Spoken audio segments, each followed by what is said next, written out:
하나님께서 주시는 말씀은 느헤미야 12장 27절에서 30절 그리고 43절 말씀입니다. 예루살렘 성벽을 봉헌하게 되니 각 처에서 레위 사람들을 찾아 예루살렘으로 데려다가 감사하며 노래하며 제금을 치며 비파와 수금을 타며 즐거이 봉헌식을 행하려 하매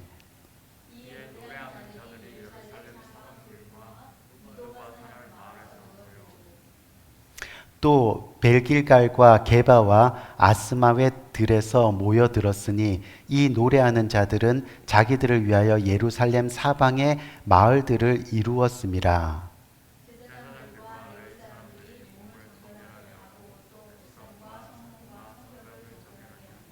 다 같이 이날에 무리가 큰 제사를 드리고 심히 즐거워하였으니 이는 하나님이 크게 즐거워하게 하셨음이라.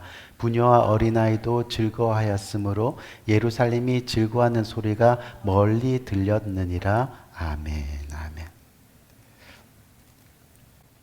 오늘 마음을 정한 사람들 시리즈 이 네 번째 시간으로 느헤미야에 대해 함께 은혜를 나누는 그런 시간을 가지려고 합니다. 저는 요즘 열왕기하 큐티를 하면서 하나님 앞에 간절히 기도하는 제목이 하나 있습니다. 왜냐하면 열왕기하 내용을 우리가 살펴보면 각 장마다 이 왕의 이야기가 나오는데 이 마지막에는 그 왕들에 대한 평가 내용이 나오게 됩니다. 근데 그 평가 내용이 거의 똑같습니다. 그 내용이 뭔지 여러분 다 아시겠죠? 바로 여호와 보시기에 악을 행하였더라. 세대가 바뀌고 또 정권이 바뀌고 하지만 여전히 여호와 보시기에 악을 행하였더라. 여러분, 북이스라엘이 망했습니다. 그 결과가 악을 행했기 때문이라고 성경은 말씀하고 있습니다. 그런데 이 북이스라엘이 망하는 모습을 남유다가 그대로 봤습니다.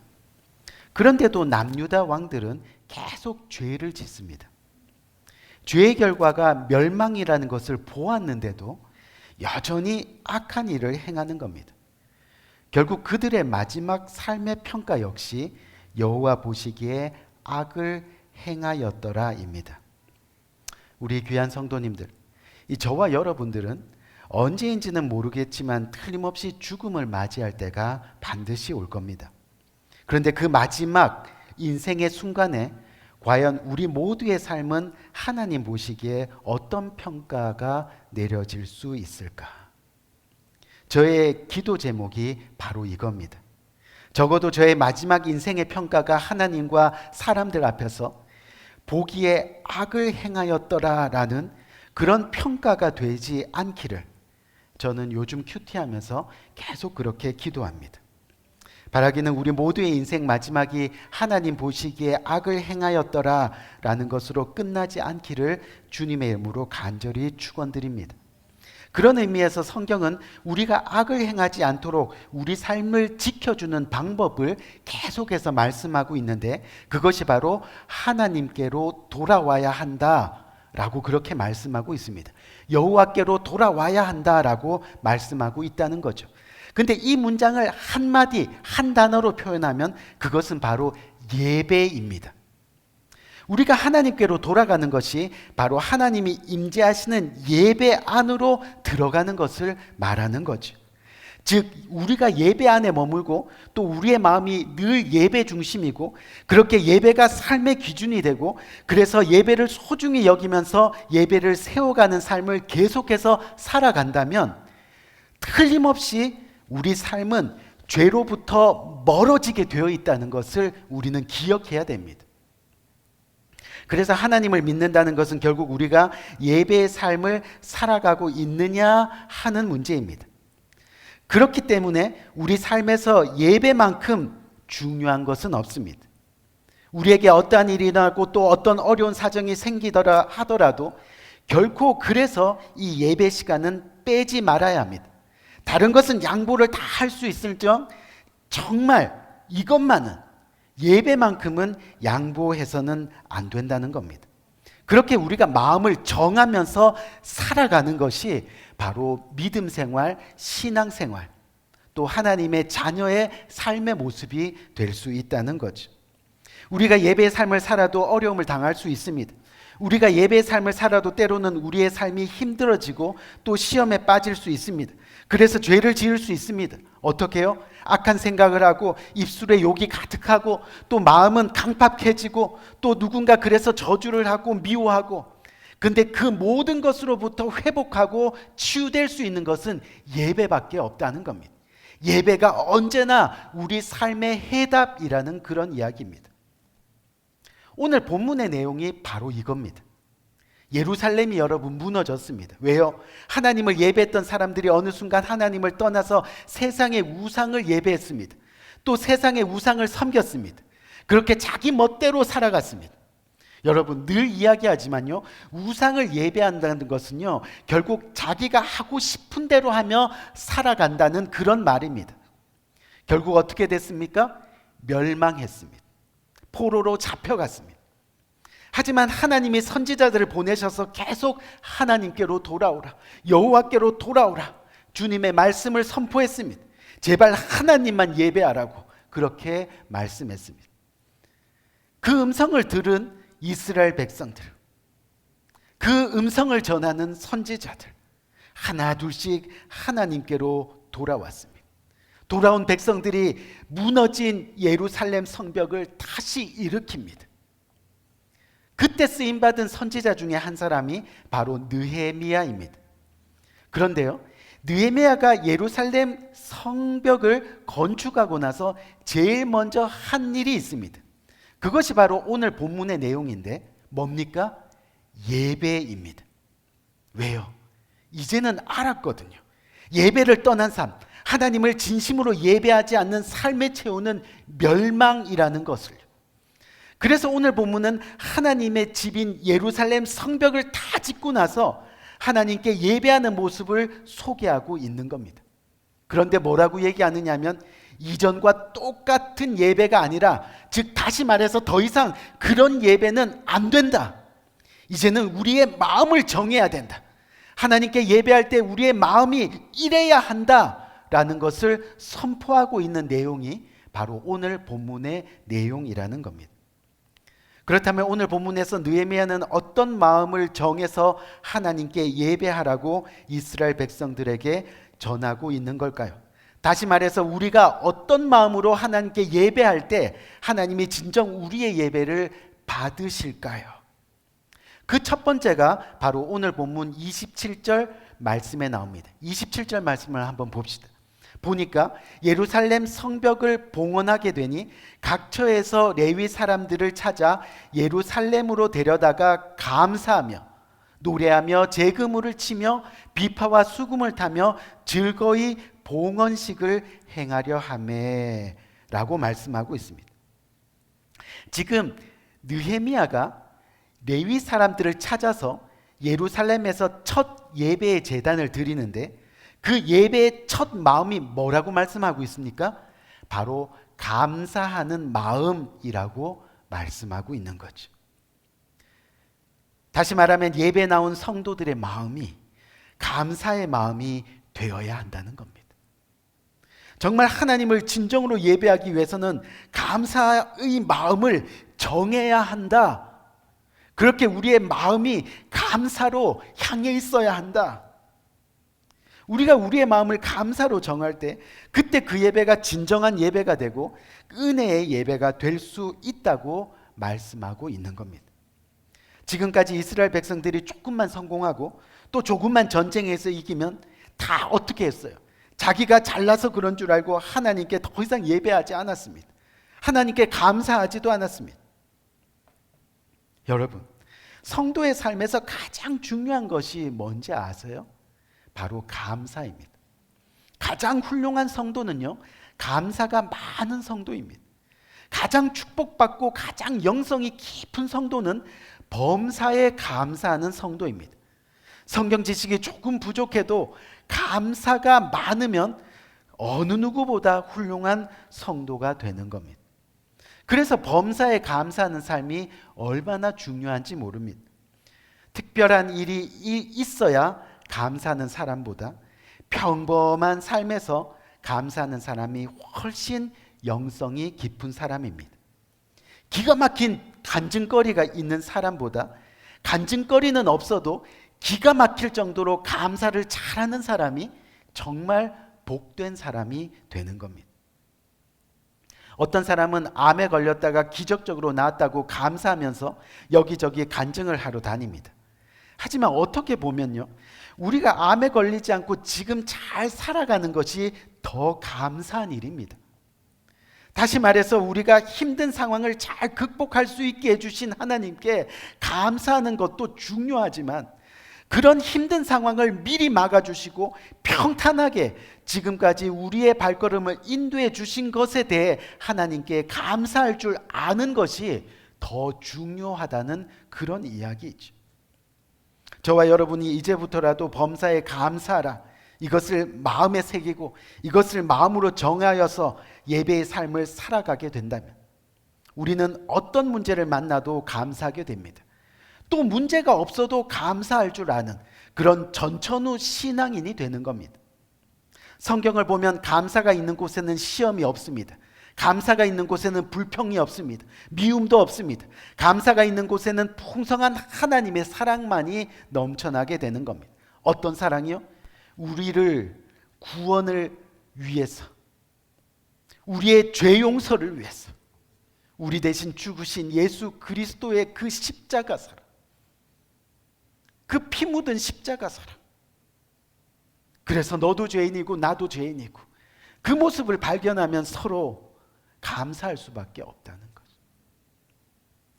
이 1980년대 그리고 1990년대 초까지 이 미국의 복음 운동을 일으킨 목사님들 중에 우리가 무디 목사님과 함께 토레이 목사님, 유명하죠, 그렇죠? 이 토레이 목사님이란 분이 계십니다. 근데 이 토레이 목사님이 목회할 때 있었던 실제 이야기입니다. 하루는 어떤 여자 성도님이 이 토레이 목사님께 찾아와서, 목사님, 어떻게 하면 감사한 마음을 가지고 예수님을 믿을 수 있을까요? 요새 마음이 정말 냉랭해져 가지고 아무리 좋은 설교를 들어도 은혜가 되지 않는데 어떻게 해야 합니까? 그때 토레이 목사님이, 자매님, 그럼 예배 시간에 다른 것보다 자신에 대해 더 많이 알게 해달라고 하나님께 한번 기도해 보세요. 하나님, 내 모습을 좀 보게 해주세요. 나를 좀 더 알게 해주세요. 그렇게 기도하다 보면 감사하는 마음이 생기고, 그래서 하나님을 진정으로 예배할 수 있게 될 겁니다. 그렇게 이야기하더라는 거죠. 그 이야기를 처음 들었을 때는 잘 이해가 안 됐어요. 지금까지 살아온 내 모습 내가 잘 알고 있는데. 그래서 그 여자 성도님이 그 다음 예배 때 교회에 나와서 예배하는데 이 목사님 이야기가 생각이 나더라는 거예요. 그래서 그 개인 기도 시간에, 하나님, 나를 좀 더 알게 해주세요. 하나님, 내 모습을 좀 보게 해주세요. 이렇게 막 고백을 하고 있는데요, 갑자기 자신의 삶이 영화 필름처럼 그냥 앞에서 혹 이렇게 지나가더라는 거예요.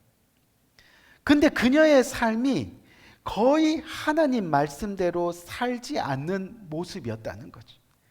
불평하고 원망하고 미워하는 삶의 모습이 지나가고, 거짓말하고 이간질하고 남 탓하며 살아가는 모습이 지나가고, 이기적이고 이해타산적인 삶의 모습이 지나가고, 불순종하는 모습이 지나가고, 지금까지 잘 살아왔던 것 같은데 기도 가운데 자신의 부끄럽고 추한 모습이 계속해서 지나가더라는 거예요. 정말 어디 한 군데 성한 곳이 없더라는 거죠. 그때 자기 자신이 도저히 구원받을 수 없는 존재라는 것을 비로소 깨닫게 돼. 근데 그것을 깨닫는 순간에요, 막 감사의 눈물이 펑펑 쏟아지는, 나 같은 죄인 살리시기 위해서 십자가 지신 예수님 그 사랑이 얼마나 감사한지 계속해서 예배 시간에 울더라는 거예요. 그때 예수님을 인격적으로 만나게 됩니다. 그 후로 십자가 사랑을 알게 되니까요, 범사에 감사하는 신앙이 자연히 회복되더라는 그런 이야기죠. 저와 여러분들이 교회를 매주 나오고 있는데, 사실 여러분들, 우리가 정말 우리가 죄인인 것을 인정하지 않으면 정말 우리가 죄인인 것을 주님 앞에 고백하지 않으면 사실 이 십자가는 저와 여러분들에게 아무 의미가 없습니다. 왜요? 우리의 죄를 위해서 구원하시기 위해서 이 십자가를 지셨다고 하는데, 우리가 죄인이 아니라고 하면, 우리는 죄가 없다고 하면 이 십자가는 우리에게 아무것도 아니라는 거예요. 암 환자가요, 자기는 암에 걸릴 리가 없다고, 나는 절대 암이 없다고 이렇게 이야기하면요, 자기의 몸을 온전히 의사에게 맡길 수 없는 것처럼, 죄인이 아니라고 하면 우리가 온전히 주님의 십자가 앞에 우리의 삶을 맡길 수가 없게 된다는 거예요. 무슨 이야기예요? 자기 자신을 십자가 거울로 똑바로 바라보게 되면요, 누구를 원망할 것도 없습니다. 누구를 판단하지도 말아야 합니다. 자기 같은 죄인이 누구를 판단합니까? 그렇게 자신의 추하고 부족한 모습을 발견하면 섭섭한 것도 사라지고, 억울한 생각도 사라지고, 원망과 불평과 판단도 사라지고, 범사에 하나님의 은혜로 감사할 수밖에 없다는 겁니다. 시편 기자도 하나님의 성전에 들어갈 때 뭐라고 이야기합니까? 감사함으로 그 문에 들어가라고 고백하고 있습니다. 감사함으로 그 궁전에 들어가 여호와를 찬양할지라. 아멘. 그렇게 말씀하고 있는 거죠. 오늘 본문을 통해서 두 번째로 이 느헤미야는 어떤 마음을 정해서 하나님께 예배하라고 이스라엘 백성들에게 가르치고 있습니까? 오늘 본문 30절을 보니까 이 30절 말씀 한번 봅시다. 제자들과 레위 사람들이 몸을 정결하게 하고 또 백성과 성문과 성벽을 정결하게 하니라 라고 그렇게 말씀하고 있습니다. 우리 귀한 성도님, 우리가 하나님께 마음을 정하여 예배한다는 것은 바로 우리들의 마음이 정결한 마음이 되어야 한다는 겁니다. 그런데 원래 이 정결한 마음은 여러분 잘 알죠? 깨끗한 마음입니다. 청결한 마음입니다. 또 정결한 마음의 반대말은 불결한 마음입니다. 그런데요, 성경을 보면 정결한 마음의 반대말이 욕심 있는 마음이라는 거예요. 즉 정결의 반대말이 욕심입니다. 무슨 말이냐면 성경으로 보면 결국 욕심은 깨끗하지 못한 겁니다. 더럽고 불결하다라는 그런 말입니다. 우리가 욕심을 부릴 수 있는 것은 하나님을 잘 믿는 욕심밖에는 없다는 겁니다. 그래서 우리가 예배 가운데 하나님의 축복을 구할 때 반드시 그 전에 해야 할 일이 있는데, 그것이 바로 우리 자신을 깨끗한 그릇으로 만드는 겁니다. 더러운 그릇에는 축복이 채워질 수가 없습니다. 무엇보다 욕심을 버려야 한다는 그런 이야기입니다. 성경은 욕심이 잉태한 즉 죄를 낳는다고 말씀하고 있는 거죠. 죄의 뿌리를 찾다 보면요, 그 죄의 근원에 욕심이 있는 것을 우리는 보게 되는 거죠. 느헤미야는 그것을 알았습니다. 어떻게 해요? 이스라엘 백성들이 전쟁에서 승리했습니다. 그런데 이상하게도 어려움과 위기가 계속 찾아오는 겁니다. 왜 그럴까? 그런데 알고 봤더니 전쟁에서 이긴 전리품들을 개인이 취하면 안 된다라고 하나님께서 말씀하셨는데, 계속 하나님의 말씀에 불순종하면서 개인이 자신의 욕심으로 그것을 숨기고 감추고 취하고, 이것만 있으면 나도 잘 먹고 잘 살고 내 자녀도 잘 먹고 잘 살고 그 다음 세대도 잘 먹고 잘 살 수 있을 텐데, 결국 그런 정결치 못한 마음, 욕심 때문에 그 자녀들이, 또 그 다음 세대의 자녀들이 온전한 축복을 누리지 못하고요, 나라를 잃는 민족이 되었습니다.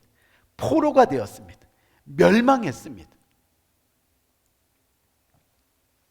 지난주에 우리 교회 교육관 건물에 있는 부시나무가 너무 자라서 그것을 다듬는 작업을 했습니다.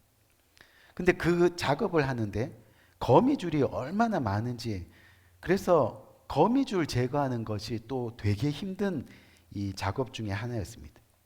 근데 거미줄을 다 제거해서 보니까 그 부시나무 밑에 이 손바닥 반만한 거미가요, 거기 턱 이렇게 버티고 저를 한번 째려봤다가 허전도사님을 한번 쳐다봤다가 막 그러는 거예요. 그래서 곰곰이 생각해 보니까 저 거미가 있는 한 얼마 못 가서 또다시 거미줄이 생기는 것은 뻔한 일이라는 생각이 들었습니다. 그래서 그냥 주저함 없이 바로 그 거미를 제거해 버렸습니다. 무슨 이야기입니까? 우리가 예배자로서 정결한 삶을 살려면 무엇보다 우리 마음에 있는 욕심이라는 거미를 죽여야 하는 겁니다.